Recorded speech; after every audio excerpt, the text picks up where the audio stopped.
Hey everybody, it's Peter, and this down there is the 1999 Plymouth Prowler. Now on this channel I normally review brand new 2024 stuff. This isn't that, but I also try to cover as much interesting things as I can. And some of you may know a lot about the Prowler, some of you may know very little about the Prowler. What I'm gonna do in this video is go through it sort of from a modern perspective, but also give you a bit of a history lesson, try to do things with a twist and talk about things that the other videos aren't talking about. So before we get into this and what it is and how it's cool or maybe not cool, this is at Jim Gilbert's Wheels and Deals here in Fredericton, New Brunswick right now. It's available for sale, so if you want to buy it, it's here, you can have it, it can be yours. It's extremely low mileage, it's in great condition, and I'm going to talk to you about why this came to be, why it exists, and maybe why they should make it more today. And I usually wrap up my videos with who should buy stuff like this. Maybe we'll get to that too. All right, let's get going with the review. All right, so there's one thing you have to know about me, and that's I grew up in the wasteland, or at least the automotive wasteland of the 1980s. And the reason I say that, I think the 1980s is the reason a lot of people my age are just not interested in cars anymore, because in the 30s, 40s, 50s, 60s, cool cars, 70s, yeah, some less cool cars, but still some cool stuff. In the 80s, the big news in the automotive industry was Chrysler and all their subsidiaries, including Plymouth and all that. They came up with the K car. Now, if you've ever seen the K car, square front end, square passenger compartment, square back end.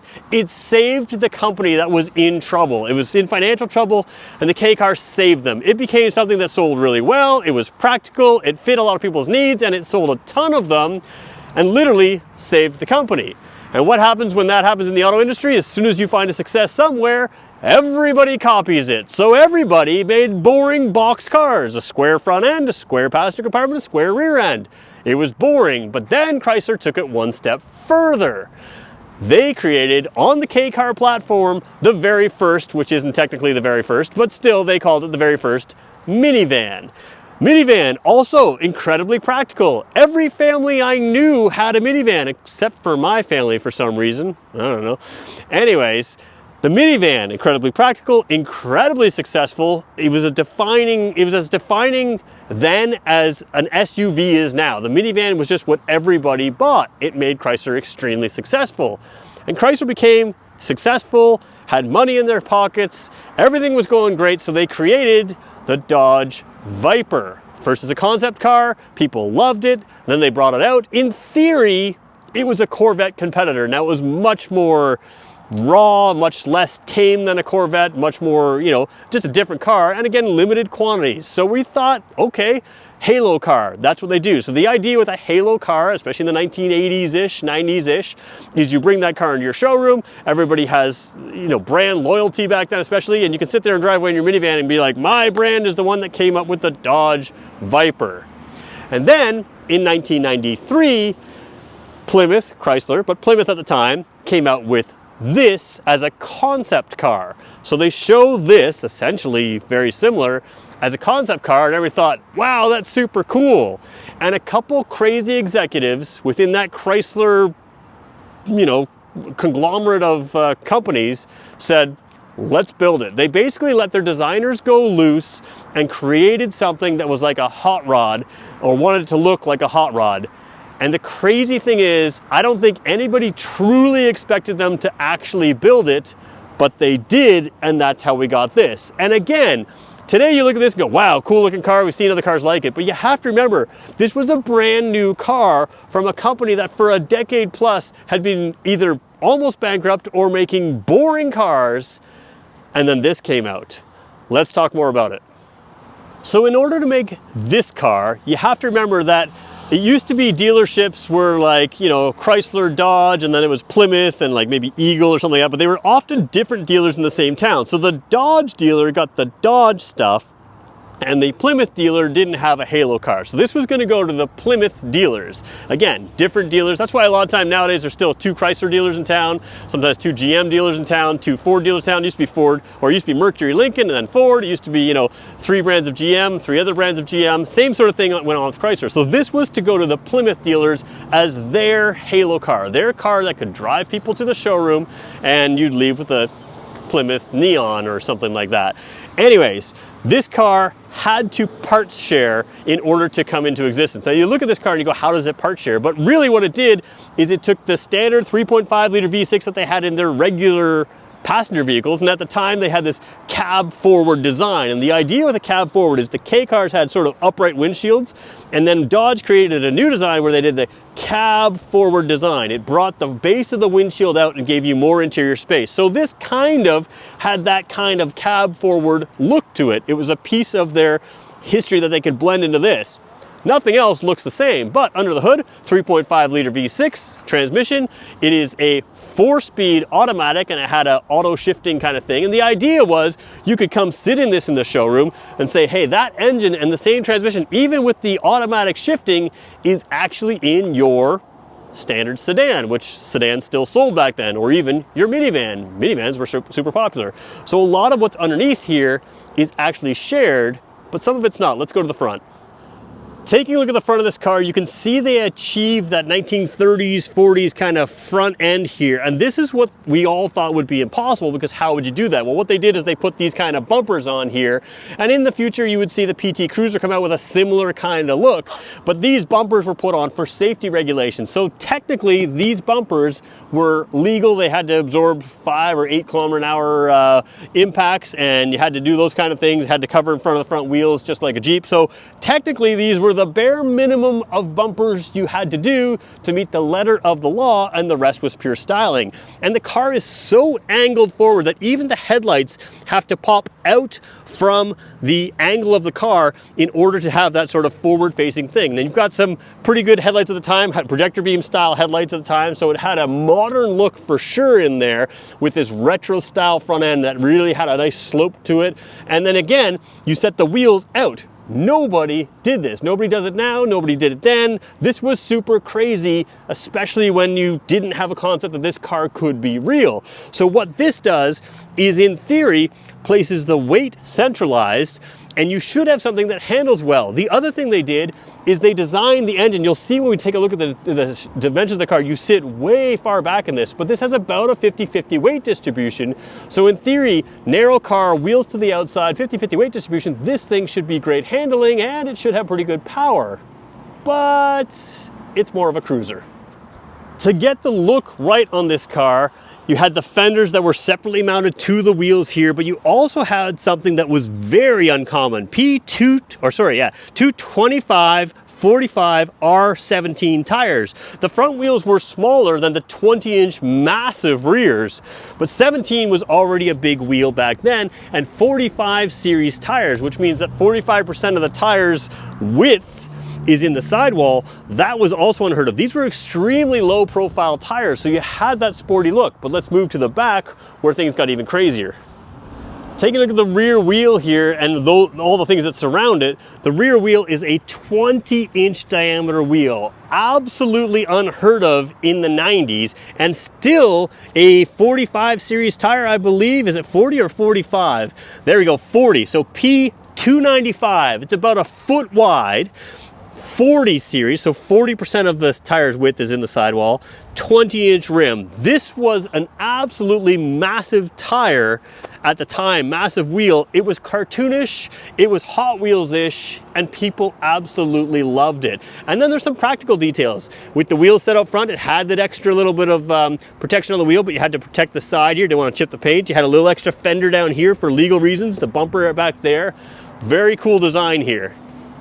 As you head around to the back of the car, you see a lot of cool things as well. First of all, the wheels were pushed absolutely to the corners, which means from the rear, you could see those tires that were a foot wide. In these plastic bumpers, again, required by law, they didn't want them, they put Plymouth Prowler in there. You've got the cool trunk line, no key fob for the trunk or anything like that. In fact, I don't even know how to open this trunk. I don't even know if it has a trunk. That's how little I've looked into this actual vehicle. You had the safety requirement of having the center high mount brake light below this. And again, I'm about 6 feet tall. This thing's low and wide. The window is low and wide, tiny, tiny windows. It just was an absolute styling exercise. It looked cool then. It still looks great right now. All right, good news for this video. I was under the impression this car did not have a trunk. It does. I put the top down, and you could fit a modern day laptop in there, but maybe not a laptop from the 1990s. Nothing more than that for sure. So this car also had a trailer option from the factory that had the same curvature to the back that you could tow behind. Very cool. Anyways, the reason we put the top down is to talk about what's inside. So let's take a look here.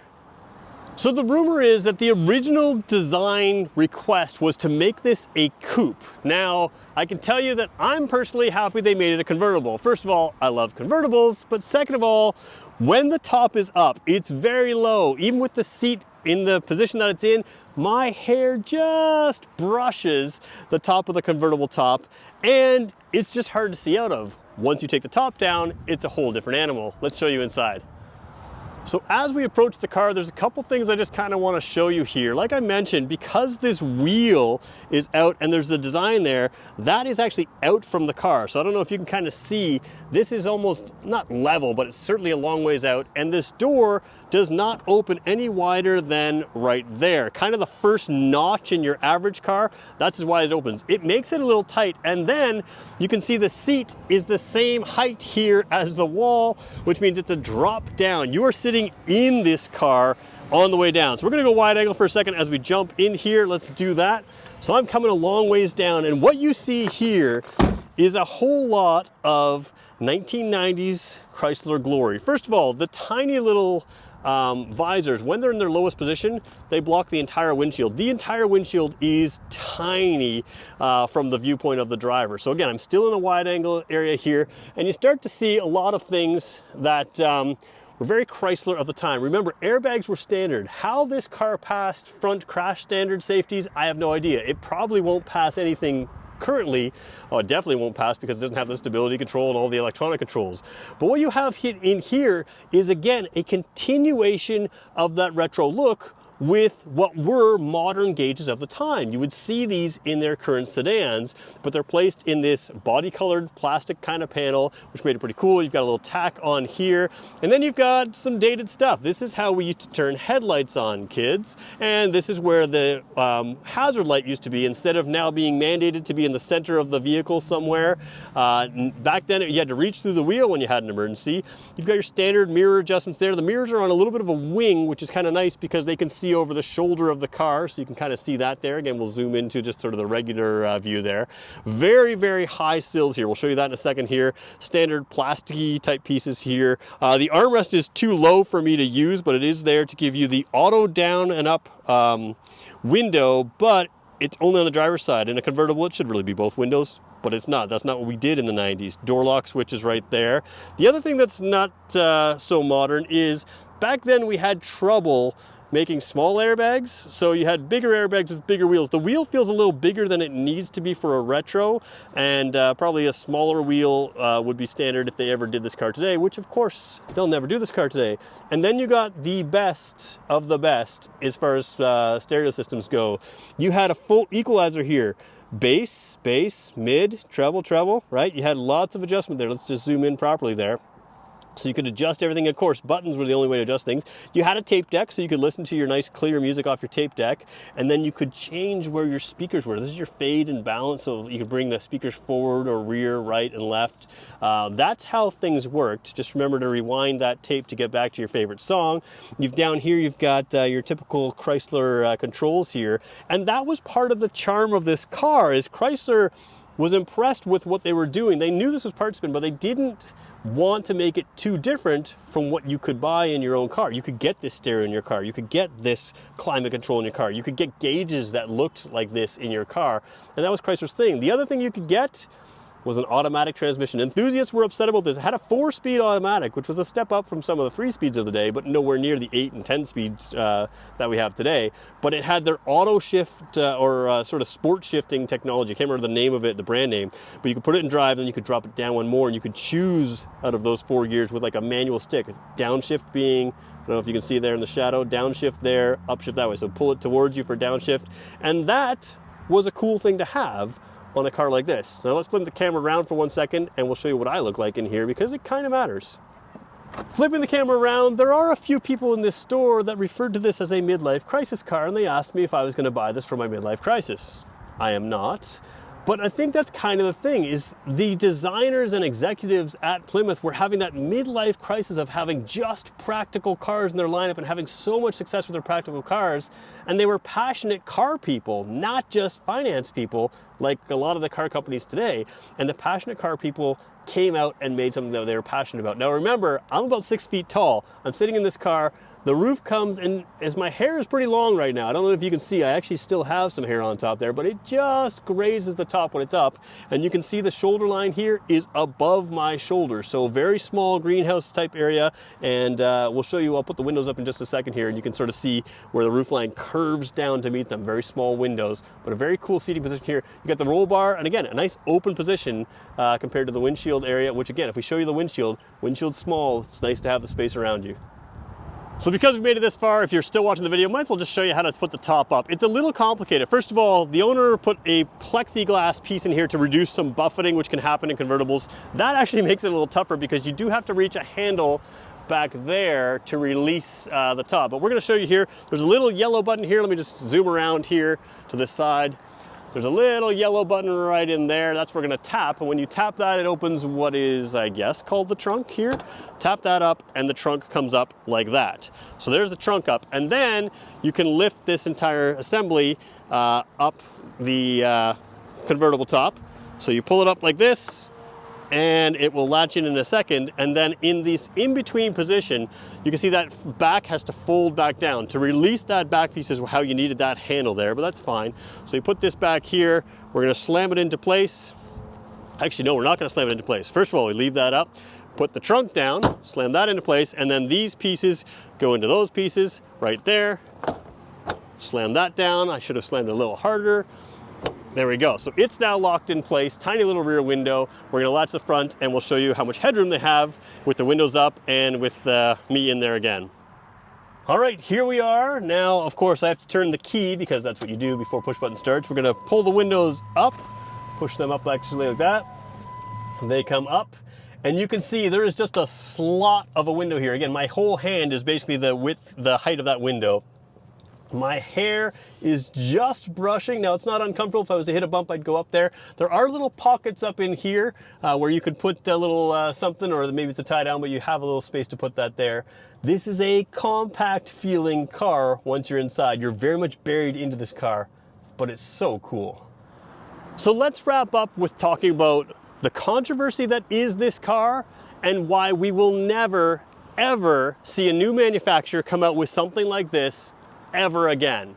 So the controversy with this car is that while the Viper had a V10 fire-breathing, huge horsepower engine, this had the standard 3.5 liter engine that was in just about everything, and at the time it made a good amount of horsepower, which was 214. 214 is not what you think of when you see this car as far as horsepower numbers go. It's still pretty peppy, it's still pretty fun to drive, but it never was the handling machine that a lot of people thought it could be, with that centralized weight, with the body pushed way back. I mean, where you're sitting is right on top of the rear wheels, and that contributed to a 50-50 weight distribution, which is what you wanted in a sports car. The reality is this never really was the sports car some people thought it would be. It's a cruiser, and it's an amazing cruiser as that. And when we talk about cruiser, you can see the one car Chrysler brought out with the idea, or with the styling of this, was the PT Cruiser, another huge success for Chrysler. So why will we never see another car like this ever again? Well, a lot of things have changed. General crash test safety has changed a lot, and this design would never pass a modern crash test. Even simple things like they're starting to bring in hood height requirements. This thing isn't much higher than my knee at the very front, and there's certain angles and other kinds of things that you have to have. We're just not going to see it, which is a shame, because as the auto industry moves to EVs, you can actually create situations where you could build something like this. You don't need a lot of hood space on a car. You could make a really narrow pointed type car. You could do a lot of cool things because you don't need the powertrain up front. You can have a small electric motor in the back. And what we should be seeing as we move to the EVs that are coming, whether we want them or not, what we should be seeing is manufacturers taking risks and doing something cool.